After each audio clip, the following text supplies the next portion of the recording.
नमस्कार, मैं रूपा रजक सतीनामा की ओर से आ गई हूँ लेकर दिनांक 9 अप्रैल 2023 का संपादक के लेकर, जिसका शीर्षक है दे दे बाबा के नाम पर कुछ तो दे दे, जिसको लिखा है हमारे सह संपादक राकेश अचल जी ने। आज बात करते हैं दलितों के उद्धार के सहायक देवता बाबा भीमराव अंबेडकर की जयंती की।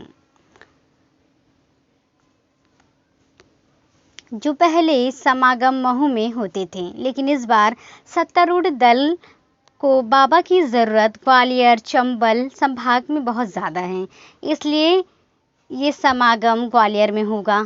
और जानते हैं इस संबंध में आगे क्या कहते हैं हमारे संपादक महोदय। बाबा भीमराव अंबेडकर की जयंती हो तो कैसे बनेगी। बाबा की जयंती पर अब तक समागम महू में होते थे, लेकिन इस बार सत्तारूढ़ दल को बाबा की ज़रूरत ग्वालियर चंबल संभाग में बहुत ज़्यादा है, इसलिए ये समागम ग्वालियर में होगा। इस समागम के लिए बाबा के अनुयायियों को पूरे प्रदेश से ढोकर लाने की ज़रूरत भी है, और इसके लिए सरकार ने हमेशा की तरह अपने परिवहन विभाग को जिम्मेदारी सौंपी। लेकिन परिवहन विभाग के ईमानदार आयुक्त ने इस काम के लिए सरकार से 6 करोड़ रुपए की मांग कर सब रायता बिगड़ा दिया। प्रदेश में हर राजनीतिक कार्यक्रम के लिए भीड़ जुटाने का जिम्मा आदिकाल से परिवहन विभाग का रहा है। चाहे किसी भी दल की सरकार रही हो, भीड़ जुटाने का काम परिवहन विभाग को ही करना होता है। परिवहन विभाग इस कला में पारंगत है। परिवहन विभाग के पास यात्री वाहनों का अधिग्रहण करने का विशेषाधिकार है, इसलिए वो आसानी से 1000-2000 यात्री वाहन पलक झपकते ही जुटा सकते हैं। इस बार विभाग ने पारदर्शिता का परिचय देते हुए सरकार से इस काम के लिए बाकायदा बजट की मांग कर दी है, जो पहले कभी सार्वजनिक नहीं होती थी। परिवहन महकमे को इस महत्वपूर्ण कार्य के लिए 6 करोड़ 18 लाख रुपए चाहिए। इसमें से 4 करोड़ 94 लाख और 40,000 रुपये पेशगी के रूप में मांगे गए हैं। डॉक्टर भीमराव अंबेडकर जयंती के लिए भीड़ जुटाना टेढ़ी खीर है। इसके लिए कम से कम 2500 यात्री वाहन चाहिए। चलिए, वाहन तो मिल जाएंगे, लेकिन इनमें ईंधन डालने और ड्राइवर की व्यवस्था करने के लिए भी तो धन चाहिए। ये रकम कोई परिवहन आयुक्त अपनी जेब से तो खर्च नहीं कर सकता। फिर भापुसी का वरिष्ठ अधिकारी जो कि ईमानदार हो तो ये काम और कठिन है। कोई प्रमोटी भापुसी अधिकारी होता तो ये जोखिम भी ले लेता, क्योंकि उसके लिए इतनी रकम जुटाना कोई कठिन काम न था। लेकिन परिवहन आयुक्त SK झा ने सरकार को पत्र लिखकर सब खेल उजागर कर दिया। अब सवाल ये है कि सरकार इतनी बड़ी रकम किस मद से परिवहन विभाग को दे। भीड़ जुटाना सरकार की मजबूरी है। उसे प्रदेश के खासकर ग्वालियर चंबल संभाग के दलितों को ये संदेश देना है कि सरकार उनके साथ है, इसलिए उन्हें भी 6 माह बाद होने वाले विधानसभा चुनावों में सरकार के साथ रहना चाहिए। इस समागम में प्रदेश की माननीय राज्यपाल महोदय मुख्य अतिथि होंगे। राज्यपाल के लिए भीड़ जुटाना सरकार की नैतिक जिम्मेदारी है। चलिए, सरकार भीड़ जुटाने के लिए परिवहन विभाग को 6 करोड़ रुपए दे भी दे, तो इस भीड़ के भोजन के लिए रकम कौन देगा। परंपरानुसार ऐसी भीड़ के भोजन की व्यवस्था नागरिक आपूर्ति विभाग करता आया है। ऐसे कार्यक्रमों के लिए महिला एवं बाल विकास विभाग से भी बच्चे और महिलाओं के पोषण आहार का हिस्सा मांगा जाता है। गनीमत यह है कि अभी तक इन विभागों ने खुल के सरकार से रकम की मांग नहीं की। भीड़ जुटाना सरकारों का लोकतांत्रिक अधिकार है। इस अधिकार का इस्तेमाल करने से कोई भी सरकार पीछे नहीं हटती। कांग्रेस ने भाजपा को भीड़ जुटाने का ये अचूक मंत्र सिखाया है। पहले का ज़माना और था। उस ज़माने में भीड़ नेताओं के नाम सुनकर अपने आप ही जुट जाती थी। अब ज़माना बदल गया है। भीड़ बड़े से बड़े नेता के नाम पर एकत्र नहीं होती। अब भीड़ भी नखरे करने लगी है। भीड़ का ठेका पंचायत स्तर से शुरू होता है। पंच, सरपंच, विधायक और मंत्री सबका अलग अलग लक्ष्य रखा जाता है। सबको उसकी हैसियत के मुताबिक वाहन और भीड़ के लिए भोजन मुहैया कराया जाता है। सब अपना अपना लक्ष्य पूरा करने के लिए भीड़ को तरह तरह के आश्वासन, लालच और धमकियां देकर जुटाया जाता है। बाबा साहेब इसे रोक नहीं सकते, कोई भी इसे नहीं रोक सकता, किसी को इसे रोकना भी नहीं चाहिए।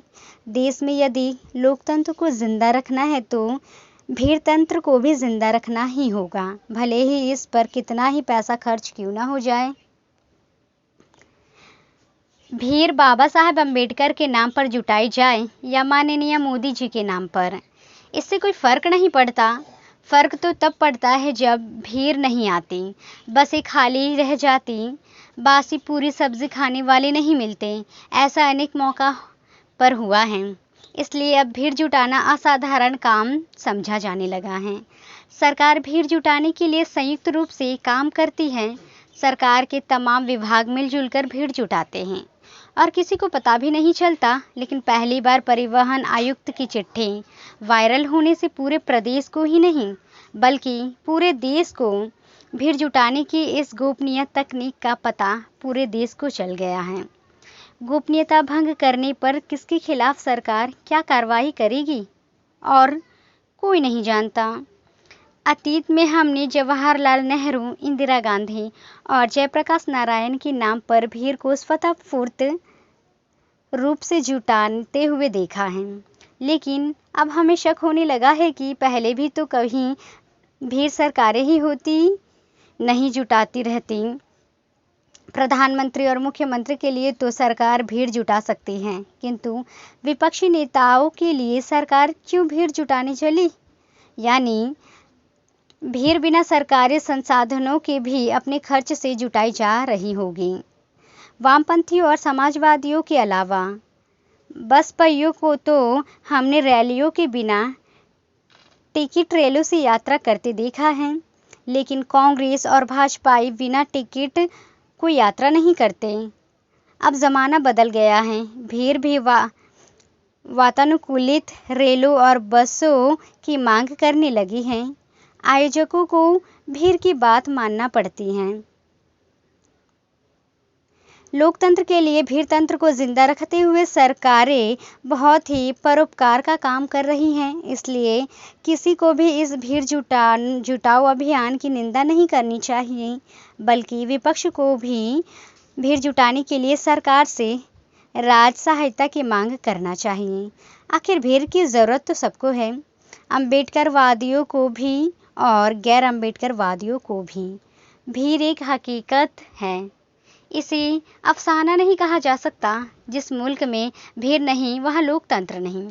हाँ, आभारी है मध्य प्रदेश के परिवहन आयुक्त के कि उन्होंने जनता को भीड़ जुटाने की एमआरपी से वाकिफ कराया। नौकरशाही में इतना साहस तो होना ही चाहिए, अन्यथा सब गुड़ गोबर हो जाएगा। बिना रीढ़ की नौकरशाही लोकतंत्र के लिए खतरनाक है। पदोन्नति प्राप्त भासुपे और भाप्रसे के अधिकारियों के पास रीढ़ की हड्डी नहीं होती। झा के स्थान पर यदि कोई प्रमोटी पुलिस वाला होता तो शायद भीड़ जुटाने के एवज में सरकार से पैसा न मांगता। प्रमोटी अफसरों में भी हालांकि कुछ अपवाद होते हैं, क्योंकि उनके पास भी रीढ़ की हड्डी होती है। मुश्किल ये है कि भीड़ न जुटे तो इलाके का कलेक्टर बलि चढ़ा दिया जाना है। यानी भीड़ जुटाने का असली दामोदर कलेक्टर पर होता है। लेकिन कलेक्टर कितना कलेक्टर कर सकता है? भीड़ को कलेक्ट करने के लिए उसे भी सबकी ज़रूरत पड़ती है।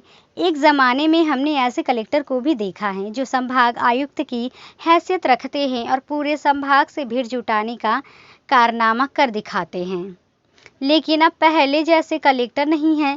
अब तो भीड़ न जुटा पाने वालों को कलेक्टर बनाया ही नहीं जाता। गलती से बना भी दिया जाए तो 2 दिन में गलती सुधर कर वहाँ भीड़ विशेषज्ञ कलेक्टर बैठा दिया जाता है। बाबा साहेब की जयंती पर मैं तो अपने साधन से जाऊंगा। मैं सरकार के भरोसे नहीं रहता। हालांकि सरकार हम जैसे पत्रकारों को भीड़ ही मानती है और ले जाने के लिए वातानुकूलित कारों का इंतजाम करती हैं। उच्च श्रेणी के हमारे बिरादर हवाई जहाज और वातानुकूलित रेलों से भी ऐसे आयोजनों से मांग किए जाते हैं। एक ज़माने में हमें भी मुफ्तखोरी की लत थी, लेकिन अब इस लत से हमें आज़ादी मिल चुकी है, क्योंकि अब हम मन के मालिक हैं। तो ये था दोस्तों हमारा आज का संपादकीय। कल फिर लौटेंगे एक नए विषय, एक नए संपादकीय के साथ। तब तक के लिए नमस्कार। सुनकर देखो, सुनकर देखो, सुनकर देखो जी। ममता राहुल मोदी बोले, लिखे जितेंद्र जी।